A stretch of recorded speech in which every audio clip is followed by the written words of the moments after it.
Hi అండి. Welcome to success secret.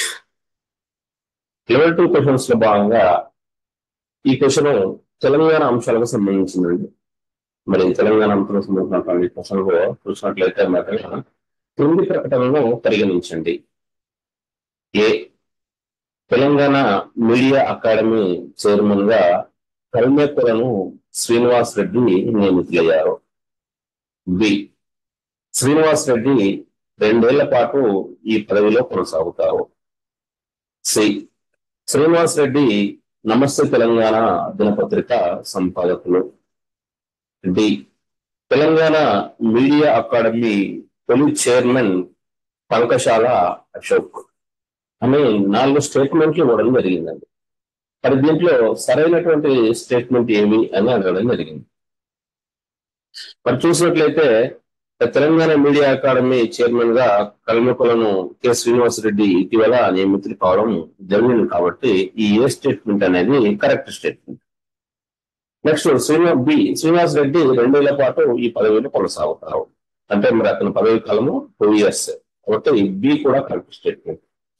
Next C, Srinivas Reddy Namaste Telangana దినపత్రిక సంపాదకులు అని ఇవ్వడం జరిగింది. మరి సి స్టేట్మెంట్ అనేది రాంగ్ స్టేట్మెంట్ అండి.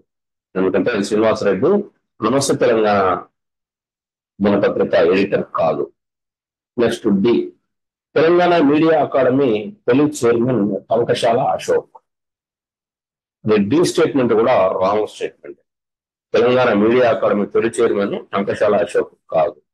దీంట్లో చూసినట్లయితే ఏబి 2 కరెక్ట్ స్టేట్మెంట్లు, సిడి 2 రాంగ్ స్టేట్మెంట్లు కాబట్టి మనం ఆన్సర్ గా ఏబి సరైనవి అని ఒకటిని గుర్తించాల్సి ఉంటుంది.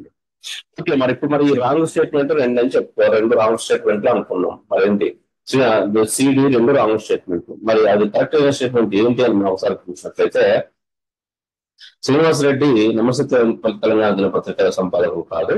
ఇతను ప్రజాపక్షం పత్రిక యొక్క ఎడిటర్ గా ఉన్నారు. శ్రీనివాస్ రెడ్డి ప్రజాపక్షం అనే యొక్క దీనికి డైలీ న్యూస్ పేపర్ కు ఎడిటర్ గా ఉన్నారండి. నెక్స్ట్ మరి డి, తెలంగాణ మీడియా అకాడమీ తొలి చైర్మన్ టంకశాల అశోక్ అని చెప్తున్నాం కదా. మరి టంకశాల అశోక్ కాదు. తెలంగాణ మీడియా అకాడమీ తొలి చైర్మన్ ఎవరు అంటే అల్లం నారాయణ. తెలంగాణ మీడియా అకాడమీ తొలి చైర్మన్ అల్లం నారాయణ. అంటే కేసీఆర్ పదవి కాలంలో తెలంగాణ మీడియా అకాడమీ తొలి చైర్మన్ గా అతను అల్లం నారాయణ వ్యవహరించడం జరిగింది. మరి ఈ విషయంలో కనుక మనం ఒకసారి చూసినట్లయితే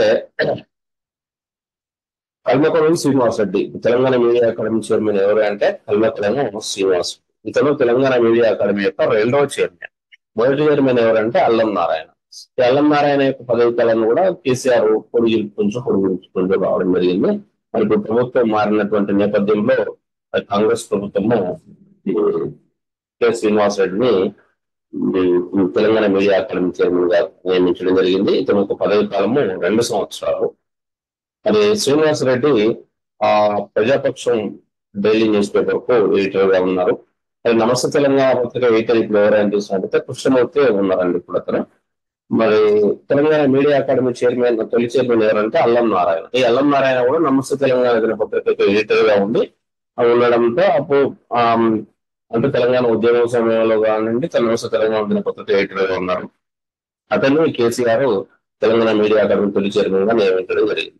మరి టంకశాల అశోక్ విషయానికి చూసినట్టయితే ఇతను వార్తా ఎడిటర్ గా కూడా పనిచేయడం జరిగింది. తర్వాత కేసీఆర్ హయాంలో ఇతను సలహాదారుగా కూడా కేసీఆర్ నియమించుకోవడం అయితే జరిగిందండి. మరి ఇప్పుడు ఈ శ్రీనివాస్ రెడ్డి విషయానికి వచ్చి చూసినట్లయితే ఇతను నల్గొండ జిల్లా నార్కట్పల్లి మండలం పల్లెపాడుకు చెందినవాడు. ఇతని స్వగ్రామం ఏది అంటే నల్గొండ జిల్లా నార్కట్పల్లి మండలం పల్లెపాడు. శ్రీనివాస్ రెడ్డి ఉమ్మడి ఆంధ్రప్రదేశ్ లో కూడా ఆంధ్రప్రదేశ్ ప్రెస్ అకాడమీ చైర్మన్ గా కూడా పనిచేయడం జరిగింది. ఇతను ఐజేయు సెక్రటరీ జనరల్ గా కూడా పనిచేశారు. మరి ఇతనికి భార్య పార్వతమ్మ, 2 కూతుర్లు, కుమారుడు ఉన్నారు. దీనికి మనం మెయిన్ గా గుర్తుంచుకోవాల్సింది అంటే తెలంగాణ మీడియా అకాడమీ చైర్మన్ ఎవరు అంటే కె శ్రీనివాస్ రెడ్డి. ఇతను ప్రజాపక్షం దినపత్రికకు ఎడిటర్ గా ఉన్నారు. ఇతని పదవి కాలం 2 సంవత్సరాలు. ఇది అండి మరి మరొక అంశంతో మళ్ళీ కలుద్దాం. Thank you. Best of luck.